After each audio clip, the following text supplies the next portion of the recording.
Sarah Mitchell stood in her driveway at 6:30 on a Tuesday morning, staring at the bright orange violation notice taped to her mailbox. Her hands trembled slightly as she read the words that would change everything. Unauthorized garden gnome display. Fine, $250. Second violation within 30 days may result in legal action. The ceramic gnome in question, a cheerful little figure her late grandmother had given her 15 years ago, sat innocently among her roses, exactly where it had always been. But Karen Hendricks, the newly elected HOA president, had decided that this particular gnome violated subsection 4.7, 2 of the community bylaws. What Karen didn't know was that Sarah was a corporate attorney who specialized in contract law. And what Karen definitely didn't know was that her own perfectly manicured property was about to become Exhibit A in the most spectacular HOA takedown their suburban community had ever witnessed. Where are you watching from? Please feel free to leave a comment below, because you are about to witness how one woman's obsession with petty power turned into her absolute undoing, and how a ceramic garden gnome became the unlikely weapon in a neighborhood war that would expose years of corruption, selective enforcement, and illegal activities hiding behind the facade of community standards. This wasn't just about a gnome anymore. This was about justice. Sarah had moved into Riverside Meadows 7 years earlier. Drawn by the tree-lined streets and the promise of a quiet, family-friendly community just outside Portland. The subdivision consisted of 240 homes, each one a variation of 3 approved architectural styles that gave the neighborhood an oddly uniform yet pleasant appearance. The HOA, like most others, collected monthly fees to maintain common areas, organize community events, and ensure property values remained stable. For the first 6 years, Sarah barely noticed the HOA existed. She paid her dues automatically, attended the occasional block party, and lived her life without interference. The previous HOA board had been reasonable, even lenient. The president, an elderly retired teacher named Dorothy, believed in common sense over strict interpretation. Yes, there were rules about lawn maintenance and exterior paint colors, but Dorothy understood that people had lives, jobs, and occasionally forgot to trim their hedges exactly every 2 weeks. Violations were handled with friendly reminders, maybe a follow-up note if someone really let things slide, but never with the aggressive enforcement that would later become Karen's trademark. Everything changed when Dorothy moved to Arizona to be closer to her grandchildren. The HOA election that followed was sparsely attended, as most elections were. Out of 240 homes, only 37 residents showed up to vote. Karen Hendricks campaigned on a platform of restoring standards and protecting property values, code words that should have raised red flags, but instead resonated with a handful of residents who felt the neighborhood had become too casual. Karen won with 23 votes. Karen was 52, impeccably dressed, and the kind of person who arranged her spice cabinet alphabetically and color-coordinated her closet by season.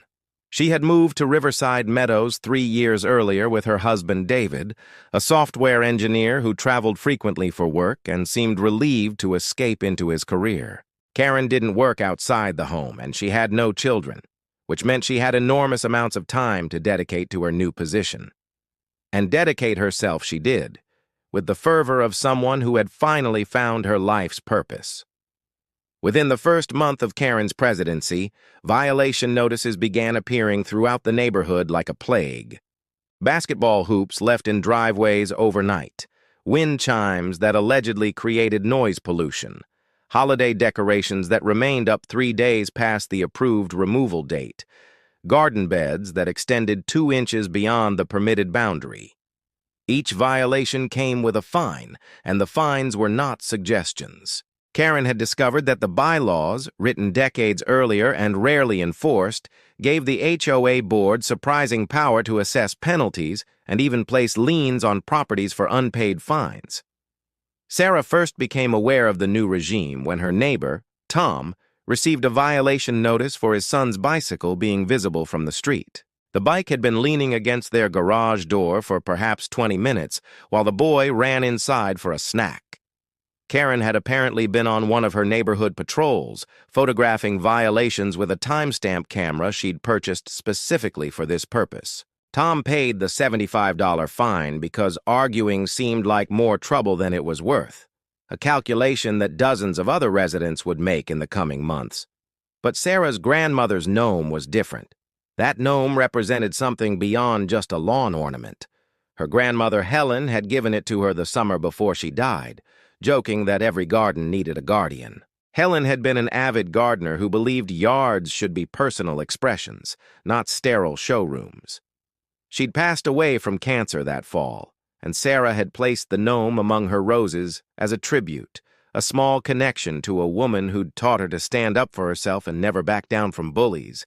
The gnome stood exactly 14 inches tall, depicted a cheerful bearded figure holding a tiny shovel, and was positioned partially behind a rose bush in Sarah's front garden bed. It wasn't garish or oversized. It wasn't visible from most angles. Someone would have to be specifically looking for violations even to notice it. Someone like Karen.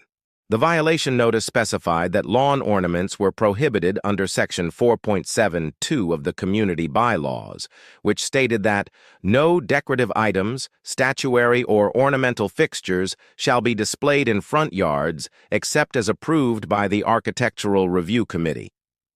Sarah read this section carefully, then read the entire bylaws document, all 47 pages of it.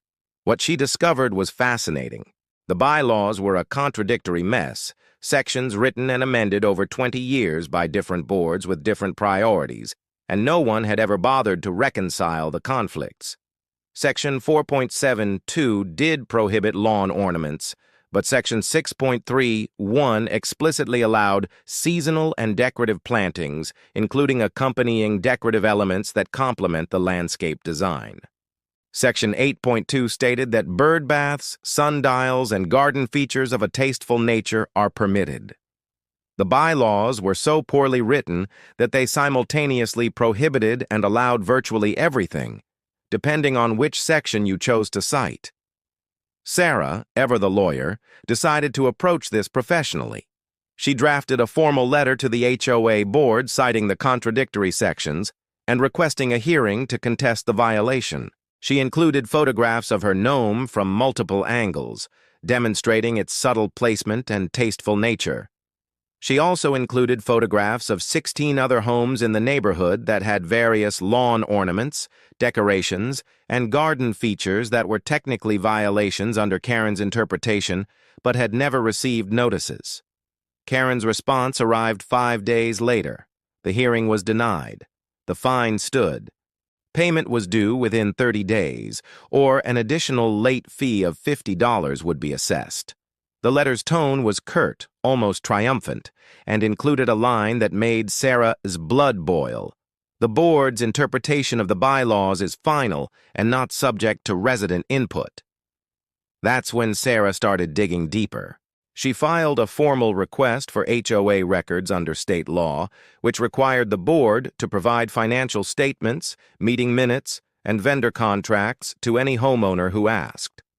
Karen tried to delay, claiming the documents needed to be prepared, but Sarah knew the law. She sent a second request, citing the specific statute and the penalties for non-compliance. The documents arrived 3 weeks later, and they were explosive. The financial records revealed that Karen had been awarding maintenance contracts exclusively to companies owned by her friends and family members, often at prices significantly above market rate. Her brother-in-law's landscaping company was charging $6,000 monthly for services that comparable companies quoted at $3,500. Her former college roommate's property management firm received a $15,000 annual retainer for their consulting services that were never clearly defined. The HOA's reserve fund, which should have contained approximately $80,000 based on monthly assessments, held barely $40,000. But what caught Sarah's attention most was the pattern of selective enforcement. The meeting minutes revealed that Karen had waived violations for several homeowners who happened to be her friends. Patricia Wilson, who lived 3 doors down from Karen, had been excused from a fence violation because it was deemed structurally necessary. Michael Chang, whose wife played tennis with Karen, had been given unlimited extensions on a roof repair violation. Meanwhile, residents who questioned Karen's authority or complained about fines found themselves subjected to increasingly petty violations. Do you see where this is going? Because Sarah was starting to connect dots that painted a disturbing picture of corruption and abuse of power, hiding behind the veneer of community standards. Sarah began documenting everything. She photographed every home in the neighborhood, noting which ones had violations that were ignored and which residents received notices. She created a spreadsheet comparing the HOA's contractor expenses to market rates. She joined a neighborhood social media group that had become an informal support network for residents frustrated with Karen's regime. What she found shocked her. Dozens of families were living in fear of arbitrary fines. Several residents had paid thousands of dollars in violations for things like lawn browning during a drought paint colors that were supposedly unapproved, despite being identical to a dozen other homes and parking their own cars in their own driveways at unapproved angles. One elderly resident, Mr. Peterson, had received 17 violations in 3 months, totaling over $3,000 in fines. His crime? His grass was growing in irregular patches because he couldn't afford expensive lawn treatments on his fixed income. When he tried to explain his situation to Karen, she told him that maintaining standards was more important than individual circumstances. She suggested he consider selling if he couldn't keep up with the requirements. Sarah realized this wasn't just about her gnome anymore. This was systematic harassment dressed up as community governance. And Karen had made one critical mistake. She'd targeted a lawyer who specialized in contract disputes and had both the skills and the resources to fight back. The next HOA board meeting was scheduled for the 3rd Thursday of the month. Sarah marked it on her calendar and began preparing. She reached out to other residents who'd been victimized by Karen's enforcement regime, eventually forming a coalition of 23 families who agreed to attend the meeting together. She compiled her evidence into a presentation. The financial irregularities, the selective enforcement patterns, the inflated vendor contracts, and, most damningly, the violations that Karen's own property was committing. Because here's what Sarah had discovered during her photographic survey. Karen's house, her pristine, perfect, rule-abiding house, was itself in violation of multiple bylaws. Her garden beds extended beyond the permitted boundaries. Her decorative shutters were painted a color not on the approved list. Her mailbox post was an inch taller than regulations allowed. Her porch light fixtures were modern LED designs that didn't match the approved traditional styles. And most spectacularly, she had a decorative metal sun sculpture mounted on her fence that was explicitly prohibited under the very same section 4.7. 2 she'd used to cite Sarah's gnome. Sarah had Karen dead to rights, and she was about to make it very public. The meeting was held in the community center, a bland, multi-purpose room that usually hosted children's birthday parties. Typically, board meetings attracted 5 or 6 residents, the same retired folks who had nothing better to do. But on this Thursday evening, 87 residents packed into the room, standing along the walls when the folding chairs ran out. Karen, sitting at a table at the front with the 4 other board members, visibly paled when she saw the crowd. "Are you still with me?" Because what happened next became legendary in their community, a story that would be retold at neighborhood gatherings for years to come.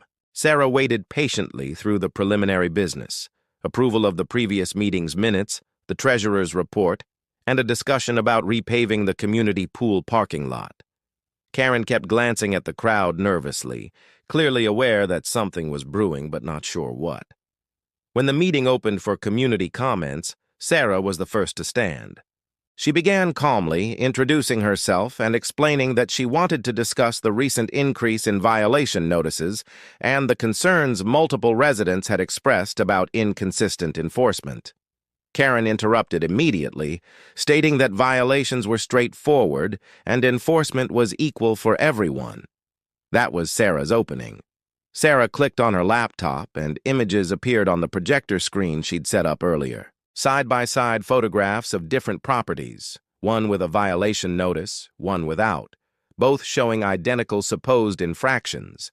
A brown lawn that received a fine next to an equally brown lawn that received nothing. A holiday decoration cited as being up too long next to identical decorations that weren't. A basketball hoop labeled as an eyesore next to 4 other basketball hoops that apparently weren't. Karen tried to interrupt again, but other residents began calling out their own stories. Mrs. Chen described receiving a violation for her bird feeder, which Karen claimed attracted pests, while Karen's own friend Patricia had 3 bird feeders that had never been cited. Tom stood up and explained his bicycle incident, noting that Karen's next-door neighbor's teenage son left sports equipment in their driveway regularly without consequence. The energy in the room shifted. What had been individual frustrations suddenly became collective outrage as residents realized they weren't alone in their experiences. Someone asked about the financial records, and Sarah was ready for that too. She displayed the contractor payments, the inflated costs, and the connections between vendors and Karen's personal relationships. She showed that the HOA was paying nearly 40% more than market rates for basic services, money that was coming directly from homeowners' monthly dues. One of the other board members, a mild-mannered accountant named Richard, who'd served on the board for years, suddenly spoke up. He admitted that he'd questioned some of Karen's financial decisions, but had been told by Karen that she was handling it, and that his input was not needed. He looked genuinely shocked, seeing the full scope of the irregularities displayed publicly. Then Sarah dropped the biggest revelation. She displayed photographs of Karen's own property violations, each one meticulously documented with measurements and specific bylaw citations. The garden beds exceeded boundaries by 4 inches. The shutters are in an unapproved shade of blue-gray. The mailbox post that violated height restrictions. And finally, in glorious high-definition color, Karen's decorative metal sun sculpture was prominently displayed on her fence, directly violating Section 4.72 that she'd cited for Sarah's gnome. The room exploded. Residents who'd been quietly suffering under Karen's regime suddenly found their voices. Questions came rapid fire. Why were some people fined while others weren't? Who was auditing the financial decisions? Why was the board approving contracts for the president's relatives? How was Karen's own sun sculpture any different from anyone else's lawn decorations?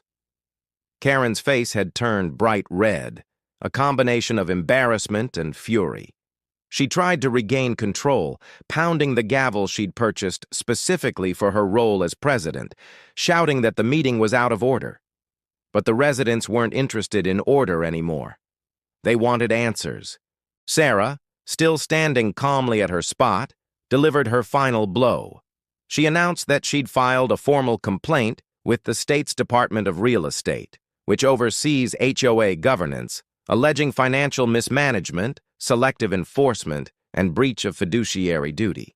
She'd also sent a letter to every homeowner in the community detailing the evidence she'd compiled and inviting anyone who'd been unfairly fined to join a class action lawsuit against the HOA board for discriminatory enforcement and emotional distress. The legal threat was real and significant. HOA board members can be held personally liable for mismanagement, and the evidence Sarah had compiled was damning. Karen's face went from red to pale as the implications sank in. This wasn't just about losing a power position anymore. This was about potential personal financial liability and possibly even criminal charges if the financial irregularities rose to the level of embezzlement. One of the other board members, a retired teacher named Linda, stood up and addressed the room. She apologized, stating that she'd been unaware of the full scope of Karen's actions because Karen had largely shut the other board members out of day-to-day decisions. She moved for an immediate vote of no confidence in Karen's leadership. Richard seconded. The motion passed 4-1, with only Karen voting against it, but residents weren't satisfied with just removing Karen from the president's position. Someone called for her complete removal from the board. Someone else demanded a full forensic audit of HOA finances. Another resident suggested dissolving the current board entirely and holding new elections with term limits and financial oversight requirements. The meeting, which was supposed to last an hour, stretched past 3 hours as residents voiced years of pent-up frustrations and proposed sweeping reforms. Throughout all of this, Karen sat silently at the table, her perfect composure finally shattered. The image she'd carefully cultivated of the authoritative leader protecting community standards had been demolished. In its place was the reality: a bored woman who'd used a minor position of power to bully her neighbors and financially benefit her friends and family, all while exempt herself from the rules she so zealously enforced on others. Can you imagine the satisfaction Sarah felt in that moment? After months of dealing with petty harassment over a ceramic gnome, watching an entire community rise against their tormentor? By the time the meeting ended, Karen had been formally removed from the board by unanimous vote of the remaining members. The board had agreed to hire an independent accounting firm to audit all HOA finances from the past 3 years.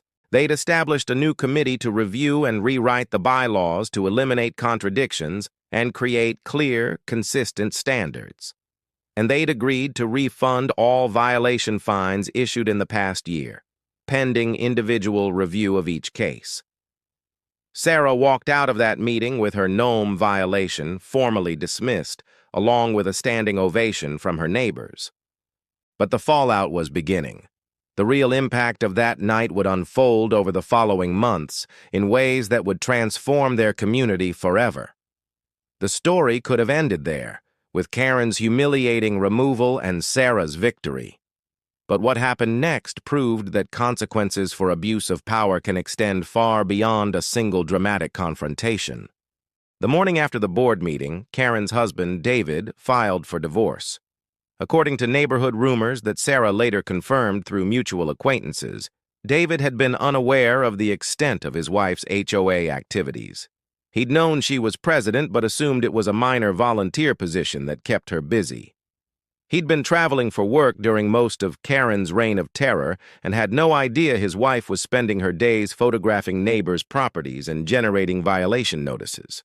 When the full scope of her behavior became public, including the financial conflicts of interest that involved his brother-in-law's company, David was mortified. The divorce papers cited irreconcilable differences, but everyone knew the truth. David couldn't handle being married to the neighborhood villain. The forensic audit results came back 6 weeks later, and they were worse than anyone had expected. Karen had been systematically funneling HOA funds to friends and family members through inflated contracts for nearly 2 years. The total overpayments exceeded $75,000. Even more concerning, she'd been authorizing payments without proper board approval, essentially operating the HOA as her personal fiefdom. The auditors also discovered that she'd been collecting consulting fees of $500 monthly for herself, supposedly for extra administrative work, which was neither approved by the board nor permitted under the bylaws. The state's Department of Real Estate launched a formal investigation based on Sarah's complaint and the audit results. Karen was charged with multiple violations of HOA governance laws, including breach of fiduciary duty, self-dealing, and financial mismanagement.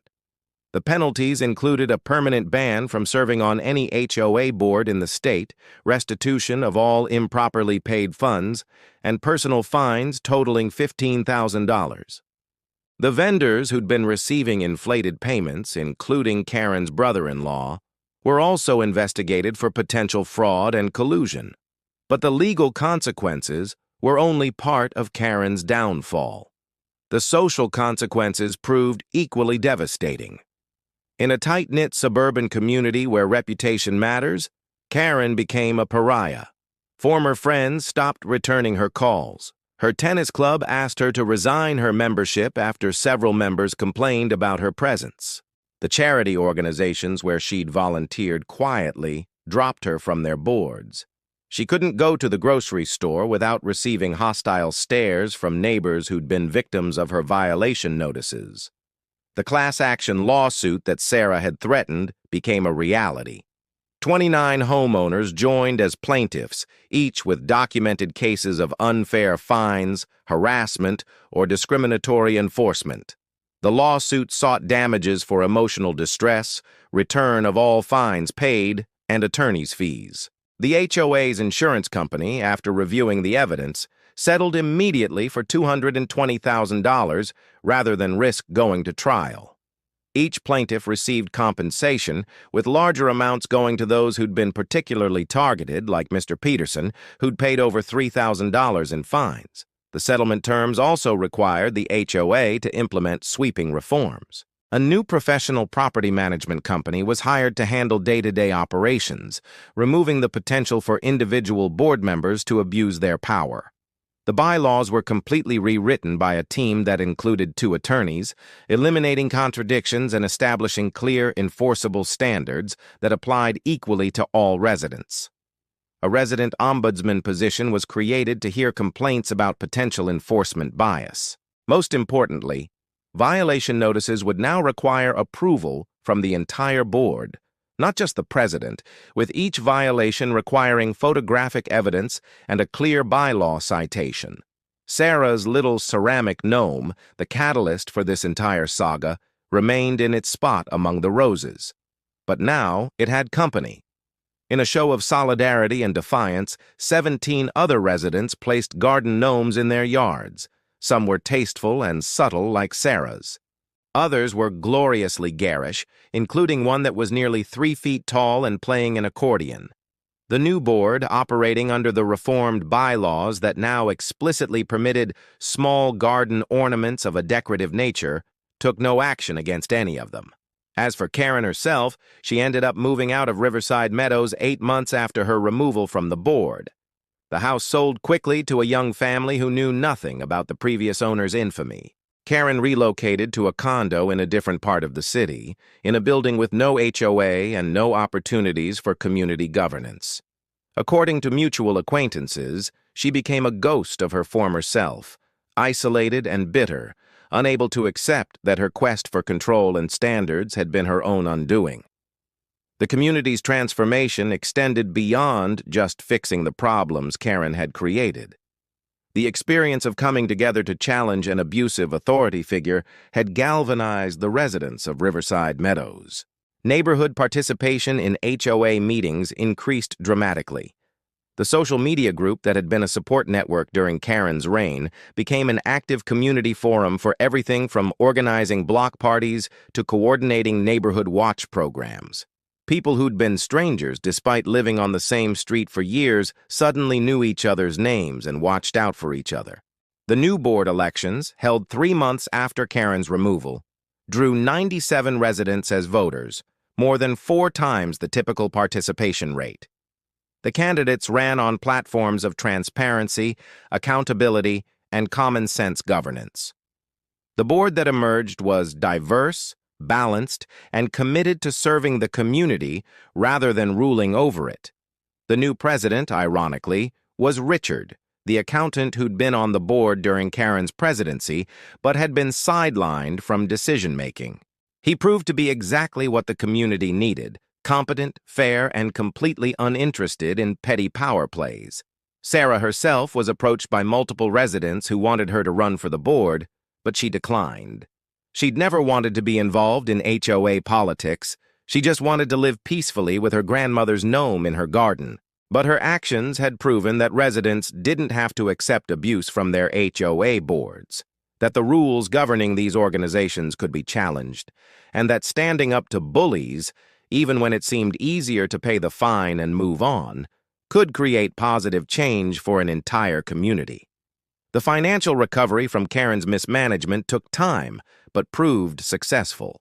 The lawsuit settlement funds, combined with the restitution Karen was ordered to pay and the recovery of overpayments from the vendors she'd favored, allowed the HOA to rebuild its reserve fund and even reduce monthly assessments temporarily. The new property management company operated at about 30% lower cost than what Karen had been paying her connected vendors, proving that professional management didn't have to be expensive when it wasn't corrupt. Have you been following along through this entire journey? because there's one more twist to this story that puts everything in perfect perspective. 2 years after the confrontation that ended Karen's HOA presidency, Sarah received a letter in the mail. It was from Karen, handwritten on expensive stationery. The letter was not an apology. Karen seemed incapable of that level of self-reflection. Instead, it was a rambling justification of her actions, claiming she'd only been trying to maintain property values and community standards. She blamed the residents for being ungrateful for her efforts. She blamed the board members for not supporting her vision. She blamed Sarah specifically for destroying her life over a stupid garden gnome. Sarah read the letter once, shook her head, and threw it away. The letter revealed that Karen still didn't understand what had actually happened. It was never about the gnome. The gnome was just the final straw, the specific violation that happened to land on someone who had the skills, resources, and determination to fight back. Suppose Karen had targeted someone else with that violation notice, someone without legal training or the ability to conduct the kind of thorough investigation Sarah had performed. In that case, she might have continued her reign of petty tyranny for years longer. The real lesson wasn't about HOAs or garden gnomes or even about standing up to bullies, though all of those elements were part of the story. The real lesson was about unchecked power and the importance of accountability. Karen had been operating in a system with virtually no oversight, where a handful of votes in a sparsely attended election had given her authority over her neighbors' lives. She'd exploited poorly written rules, used her position for personal benefit, and created a culture of fear where people paid unjust fines rather than challenge her authority. But systems only remain corrupt when people accept them. When residents stopped accepting the status quo, when they demanded transparency and accountability, when they came together to challenge someone who'd been abusing her authority, the entire system changed. Karen's downfall wasn't really about Sarah outsmarting her, though that certainly happened. It was about a community deciding collectively that they deserved better governance and taking action to achieve it. Sarah's grandmother's gnome still stands in the garden today, now joined by flowers that Sarah plants each spring in Helen's memory. When neighborhood children walk by, they sometimes stop to admire the cheerful ceramic figure, not knowing that this particular lawn ornament helped expose HOA corruption and sparked a community revolution. But Sarah knows, and every time she sees that gnome, she thinks about her grandmother's advice about standing up to bullies and never backing down.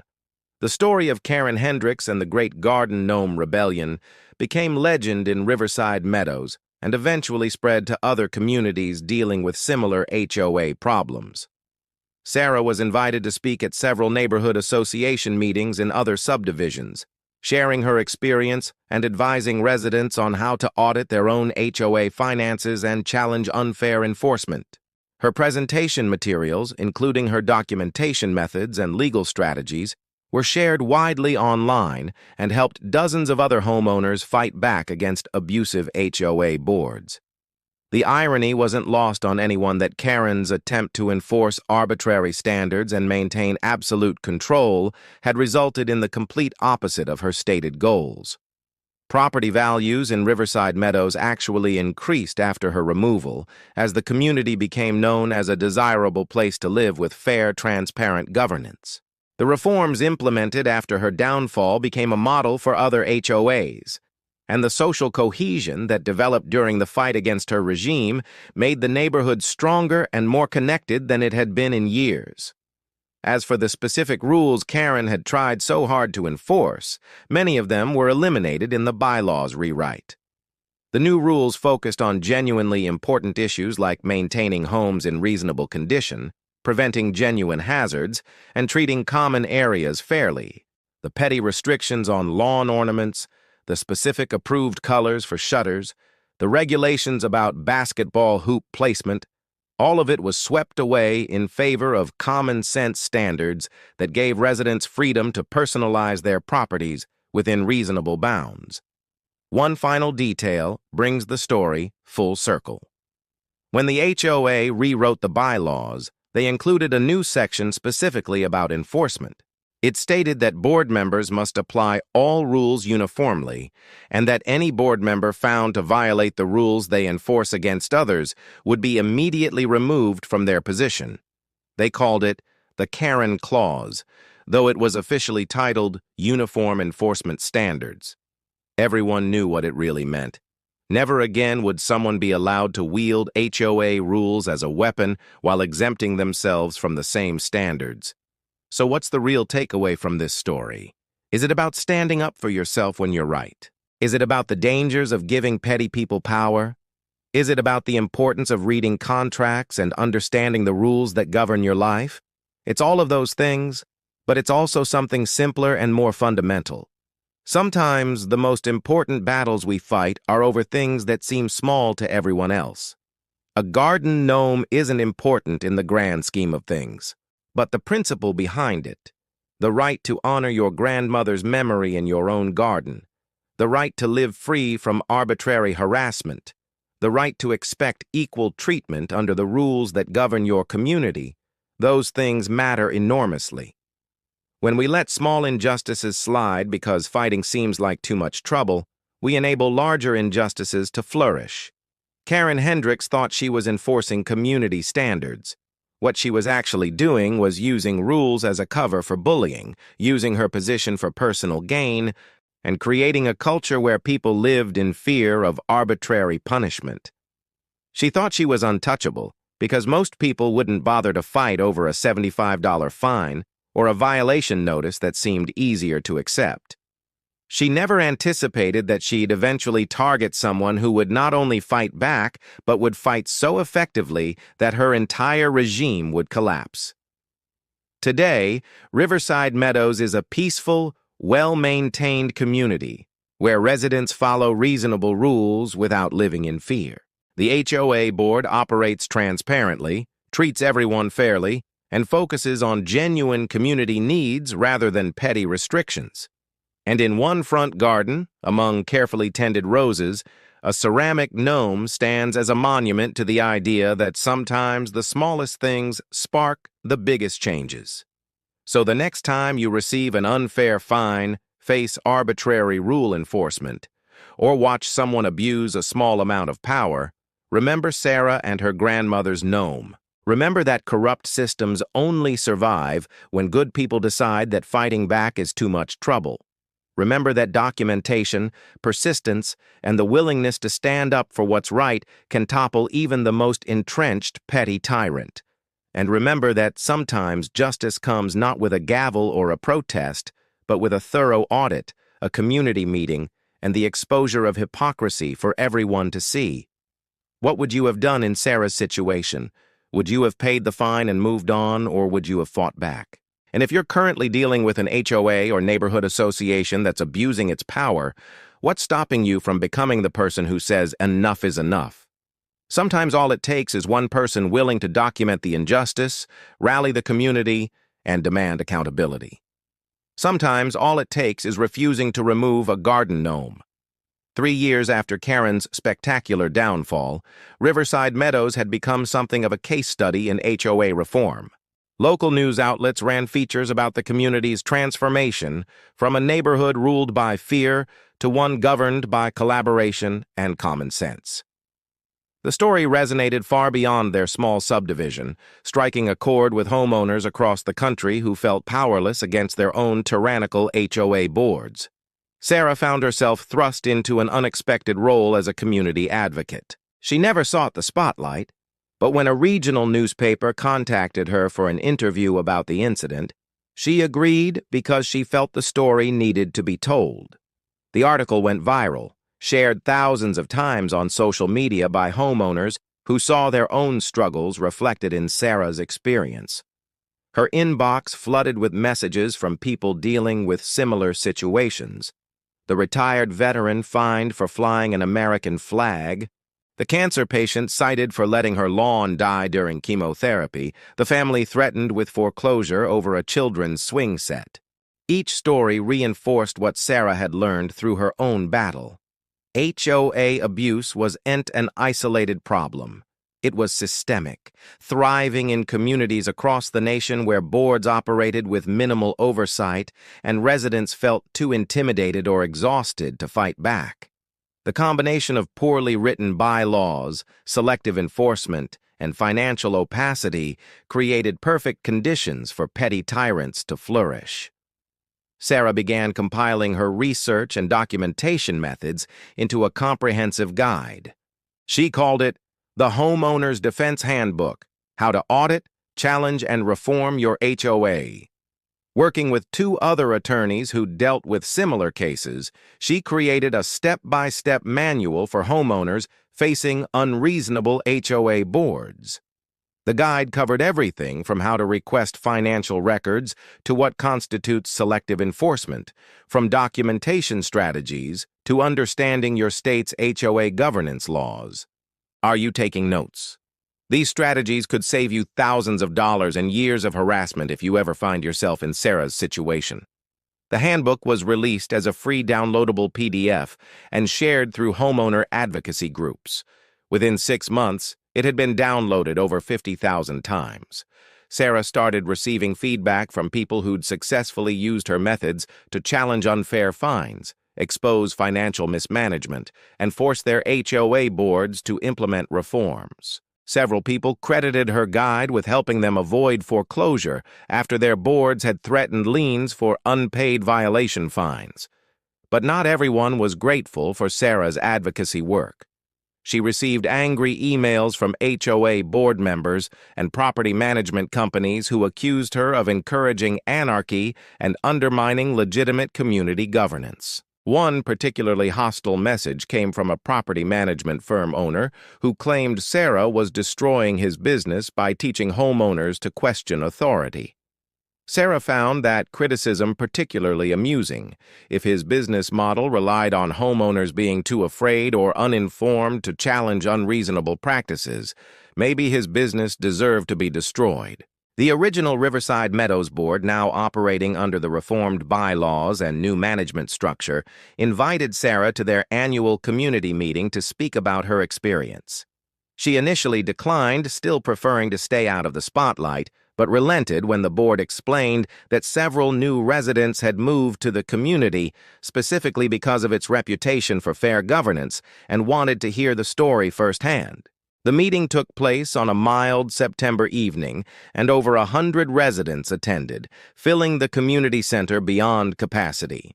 Sarah stood at the front of the room where Karen had once wielded her gavel and began telling the story, starting with that morning she'd found the violation notice on her mailbox. As she spoke, she could see the knowing looks on the faces of the longtime residents who'd lived through Karen's regime, and the shock on the faces of newer residents who couldn't imagine their peaceful neighborhood had once been so different. When Sarah finished speaking, the questions began. One new resident asked how things had gotten so bad before anyone challenged Karen.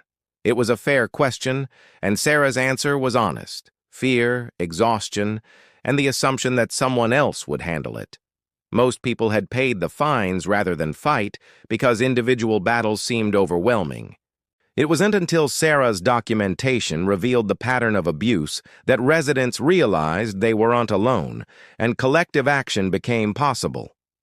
Another resident asked about the psychological impact of living under that kind of constant surveillance and arbitrary punishment. This question came from Mrs. Chen, who'd been one of Karen's frequent targets. She spoke about how she'd developed anxiety about maintaining her property, checking her mailbox each day with dread, second-guessing every outdoor decoration or improvement. Even now, 3 years later, she sometimes caught herself worrying about violations before remembering that the rules had changed and the enforcement had become reasonable. Her testimony highlighted something Sarah had been thinking about for months: the hidden emotional cost of HOA abuse. These weren't just financial disputes over $75 fines. This was psychological harassment that affected how people felt in their own homes, the places where they should feel most safe and comfortable. Karen's reign had turned their sanctuaries into sources of stress, and that damage took time to heal even after the immediate threat was removed. Think about how that would feel. Living in fear of your mailbox, of stepping outside your own front door, of being watched and judged and fined for the smallest perceived infractions by someone who faced no consequences for their own violations. The meeting evolved into a broader discussion about HOA governance and property rights. A philosophy professor who'd recently moved to the neighborhood raised interesting questions about the power structures inherent in homeowner associations. These organizations, he pointed out, existed in a strange legal gray area, private entities with quasi-governmental powers able to fine residents, place liens on properties, and control how people use their own land, yet operating with far less oversight than actual government bodies faced. This observation sparked a passionate debate. Some residents felt HOAs were necessary to maintain property values and prevent the one neighbor who'd turn their yard into a junkyard. Others argued that property rights should be nearly absolute, that what you did with your own land was your business as long as it didn't directly harm others.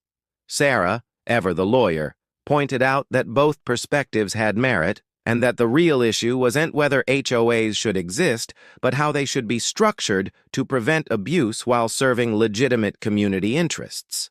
The conversation continued long after the official meeting ended, with residents clustering in small groups discussing their experiences, their concerns, and their ideas for maintaining the reforms that had been implemented. Sarah noticed something beautiful happening. People who'd been strangers were connecting over shared experiences, forming relationships built on mutual support rather than mutual fear. This was what community was supposed to be. As people began leaving, Mr. Peterson approached Sarah. He was the elderly resident who'd received 17 violations in 3 months over his struggling lawn. He'd been one of the largest recipients in the class action settlement, but he told Sarah the money wasn't what mattered most to him. What mattered was being able to walk out his front door without shame, being able to greet neighbors without wondering if they saw him as the old man who could not maintain his property. Karen's harassment had nearly broken him, and Sarah's willingness to fight back had saved him. The emotional weight of that conversation stayed with Sarah for days. She'd known intellectually that her actions had helped people, but hearing the raw relief in Mr. Peterson's voice, seeing the tears in his eyes as he thanked her, made the impact viscerally real. This was what Karen had never understood. The rules she'd enforced so zealously weren't abstract principles.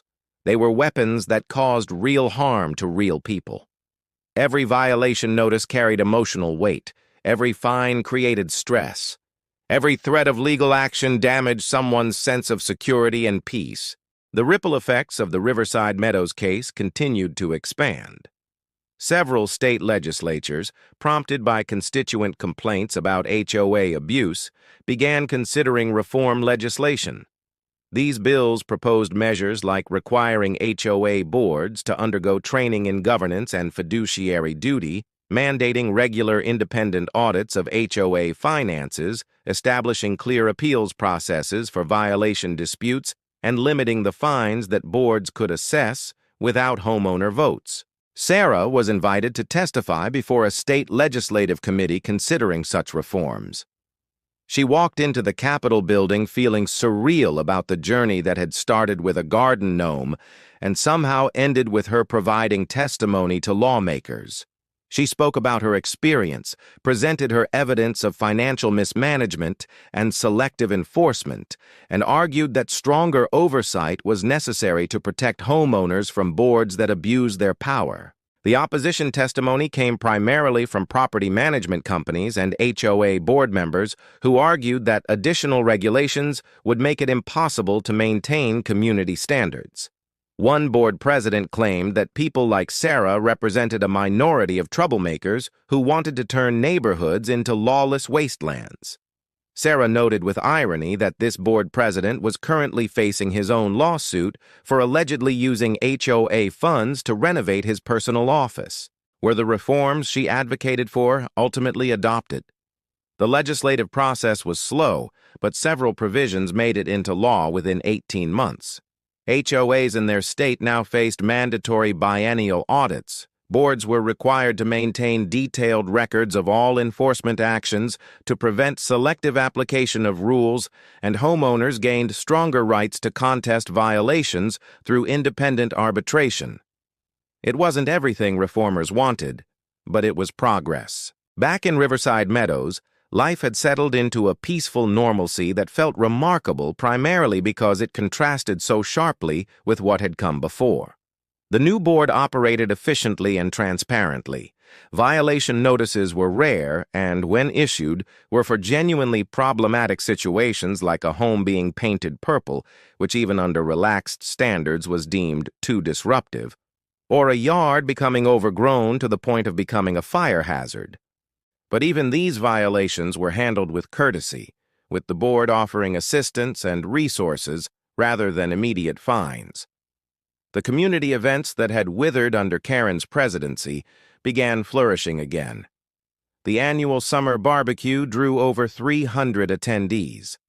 The holiday decoration contest became a beloved tradition, with winners determined by community vote rather than board decree. A neighborhood book club formed, then a running group, then a community garden project on the HOA common space that produced vegetables donated to the local food bank. These weren't just activities. They were manifestations of a community that had rediscovered its sense of connection and mutual support. Sarah's grandmother's gnome remained in the garden, weathered now by 5 years of seasons, but still cheerful, still standing guard over the roses. Sarah had been offered significant money by collectors who wanted to own the famous gnome, including one offer of $5,000 from someone who wanted to display it in a museum of quirky Americana. She declined every offer. The gnome wasn't for sale because it wasn't about the money or the fame. It was about her grandmother's memory and the principle of standing firm when you knew you were right. Children in the neighborhood knew the gnome's story, passed down in kid-friendly versions from older siblings and parents. To them, the gnome was a symbol of standing up to bullies, even when the bully was an adult in a position of authority. Sarah occasionally caught kids whispering near her garden, pointing at the gnome and retelling the legend. She loved that the story had become part of the community's identity, a reminder of what they'd overcome together. As time passed, Sarah often reflected on how her life had changed because of this experience. She'd always been a good lawyer, skilled at contract analysis and legal strategy, but this battle had taught her something beyond legal expertise. It taught her the power of community organizing, the importance of documentation and transparency, and the reality that most bullies, when truly confronted, crumble. Karen had seemed so powerful, so untouchable, right up until the moment her hypocrisy and corruption were exposed publicly.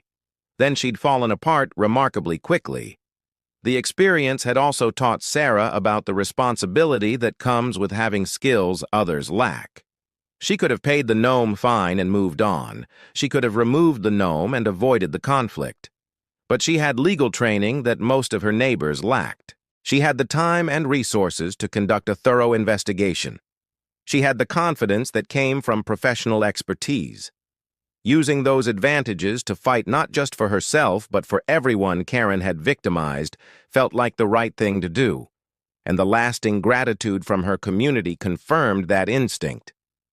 But the most profound lesson was about systems and the people who operate within them. The bylaws that Karen had used as weapons weren't inherently evil.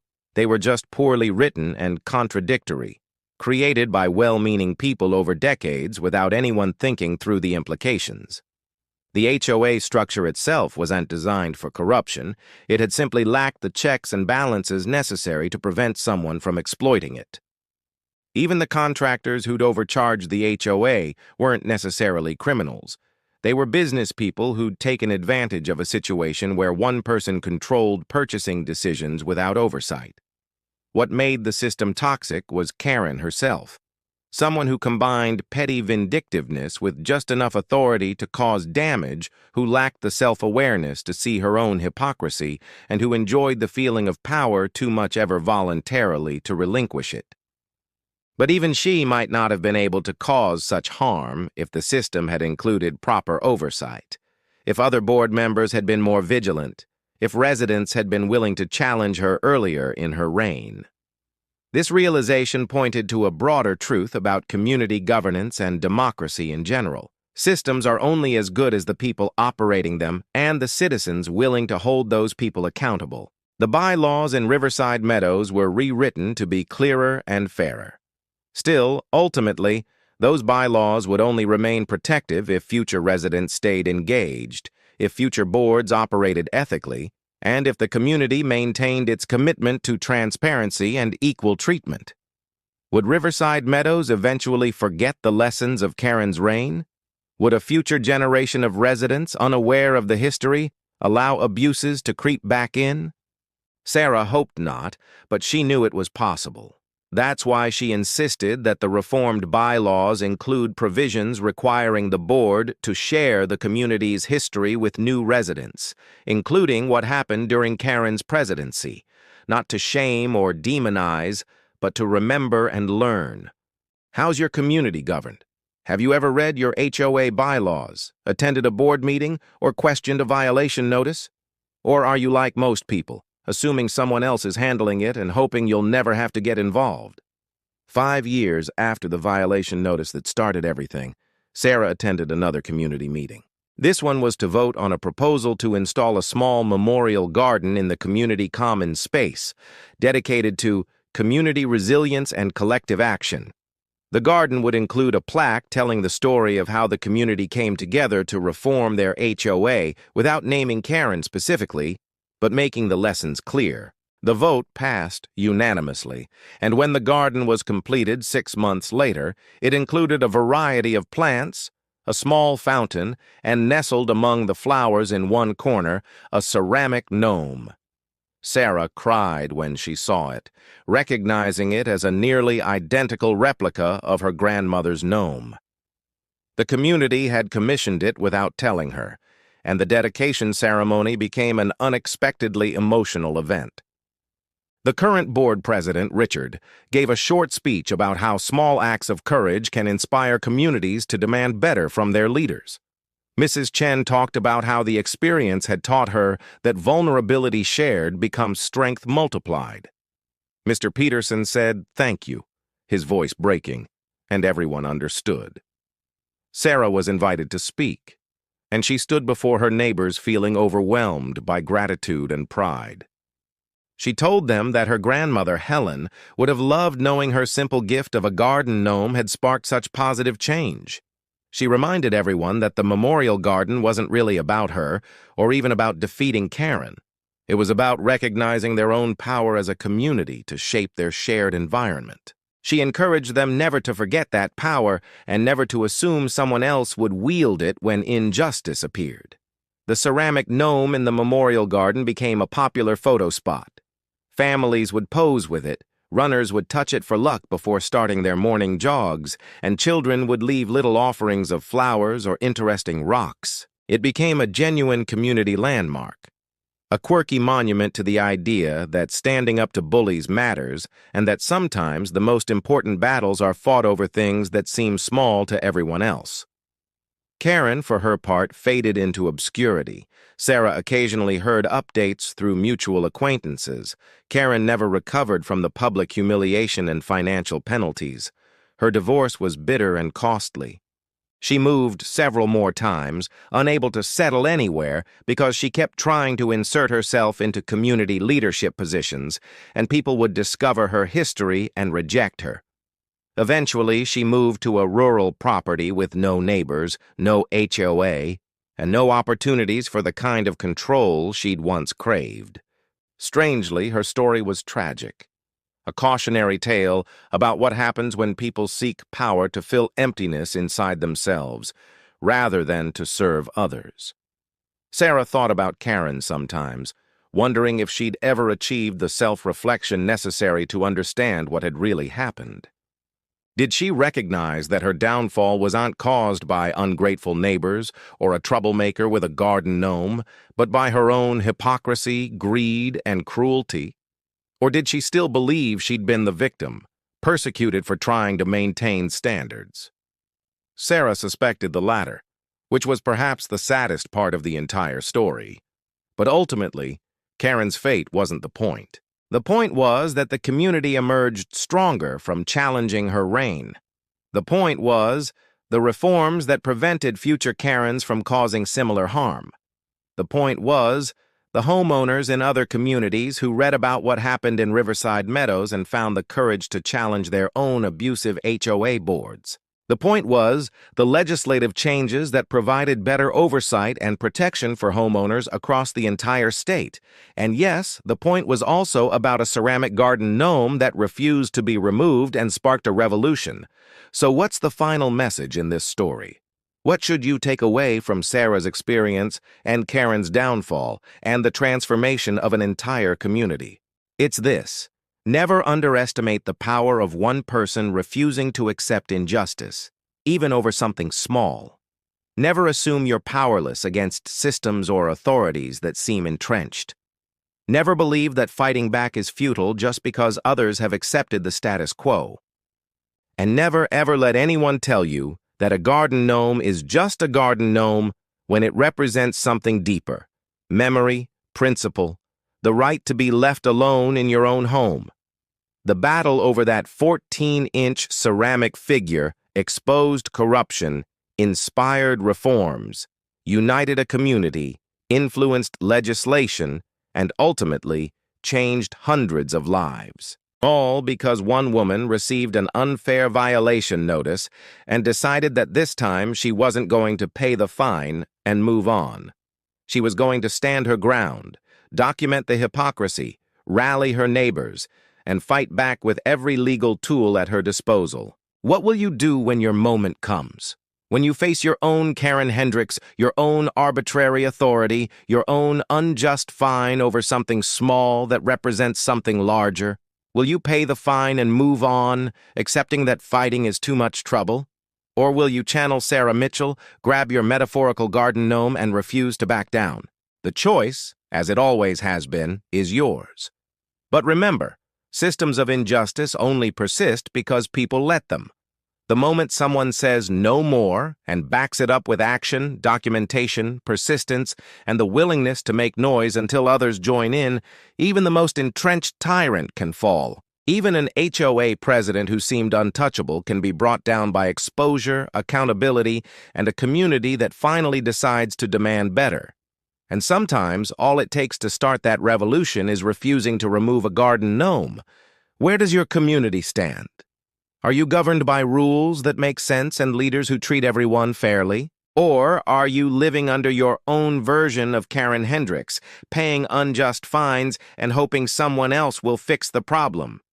What would it take for you to become the person who finally says, enough is enough? Drop your thoughts in the comments. Let's talk about holding power accountable and building communities that actually serve the people who live in them.